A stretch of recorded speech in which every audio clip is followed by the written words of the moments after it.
காலையில இருந்து உடம்பு சரியில்லை, ரொம்ப முடியலங்க. ஹாஸ்பிட்டல் கூட்டிட்டு போறீங்களா? ஏய், சாதாரண ஜுரத்துக்கு யாராவது ஹாஸ்பிட்டல் போவாங்களா? கண்ணா, கஷாயத்தை எடுத்துட்டு வாடா. காலையில இருந்து 2 தடவை கஷாயம் கொடுத்திருக்கேன்ப்பா. அவங்க பொழைக்கணும்னா நாளைக்கே சர்ஜரி பண்ணி போன் மேர ரீப்ளேஸ் பண்ணணும். சர்ஜரி பண்றதுக்கு 5 லட்சம் ரூபாய் செலவாகும். பொழைக்கணும்னா ஆபரேஷன் பண்ணணுமாமா.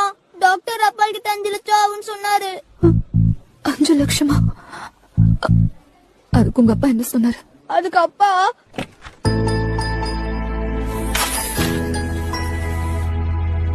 அப்பா ஒரு நிமிஷம் கூட யோசிக்காம எல்லா காசும் கட்டிட்டாருமா.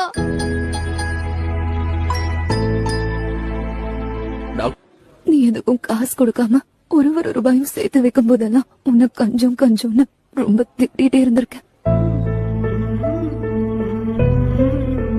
நீங்க எல்லாம் நினைக்கிற மாதிரி நான் கஞ்சம் இல்ல. இங்க குடும்பம் நடத்துற எல்லா மிடில் கிளாஸ் புருஷங்க மாதிரி தான் நானும். எனக்கு இந்த ஷோரூம்ல கிடைக்கிற பிராண்டட் ட்ரெஸ் எல்லாம் விட பிளாட்ஃபார்ம்ல வாங்குற இந்த 100 ரூபாய் சட்டையில தான் சந்தோஷம். ஏசி காத்துல பஞ்சு மெத்தையில தூங்குற தூக்கம் எப்படி இருக்குன்னு எனக்கு தெரியாது. டெய்லி நைட் ஷிஃப்ட் முடிச்சுட்டு டயர்டா வீட்டுக்கு வரும்போது நீ செஞ்ச சாப்பாடை சாப்பிட்டு வெறும் தரையில ரொம்ப நிம்மதியா தூங்குவேன் நானு. போர் அடிக்கும் போது வெளிநாட்டுக்கு பிளைட்ல போய் அதை ஸ்டேட்டஸ்ல போடுற கனவுல நான் கண்டதே இல்ல. ஊர் திருவிழாக்கு கவர்மெண்ட் பஸ்ல உன் பக்கத்துல உட்காந்துட்டு வருஷத்துக்கு ஒரு தடவை போயிட்டு வரதுல சந்தோஷப்படுற சின்ன வாழ்க்கை என்னது.